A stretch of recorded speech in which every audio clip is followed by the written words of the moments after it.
محبت رکھنا. کل آغا علی رضا پناہیان ایران دی بہت بڑی شخصیت ایک جملہ فرما رہے ہیں کہ معصوم نے فرمایا من احبنا، جیڑا بندہ ساڑھے نال محبت کرے. ضمن حدیث نے چاہیے عرض کرا من احبنا لم یحبنا لقرابت نسبا وسبین بیننا و بینہو.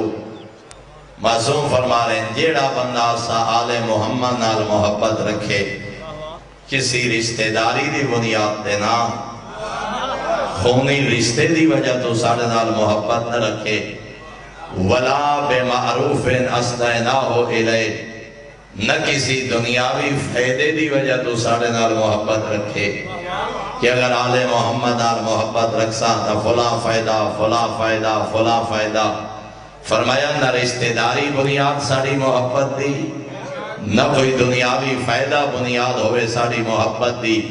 انما احبنا للہ و رسولے، بلکہ اسا بارہ نال محبت رکھے اللہ دا امر سمجھ گئے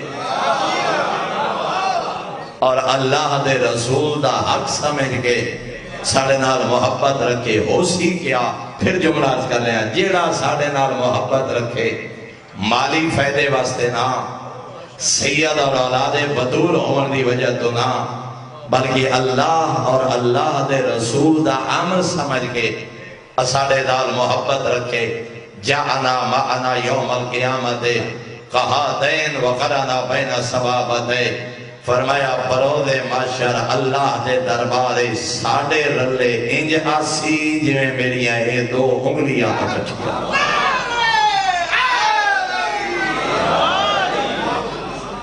اور معصوم نے اپنی دو انگلیاں بلند فرمائیاں.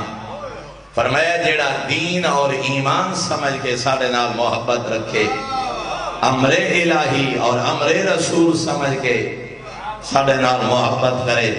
جاء معنا یوم القیامہ قہاتین، انج دو انگلیاں بلند کر کے فرمایا جویں میریاں دو انگلیاں کٹھیاں انجے محبان اہل بیت ساڑھے سجے کھبے میدان معاشر اللہ دی بارگاہ پیش ہے.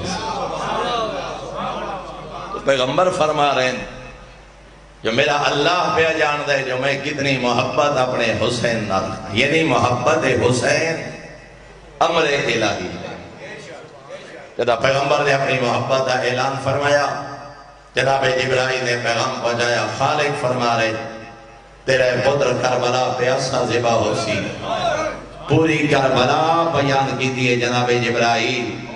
پیغمبر دے آنسو جاری ہوئے، فقط آنسو جاری نہیں ہوئے، اتنا گریہ فرمایا نبیان دے سلطان. ام سلمہ نے سینج نبی دے روان دی آواز سنی. ام سلمہ دوڑ کے حجرے جائے. اس سینج جناب ام سلمہ دا آواز سننا اس بات دی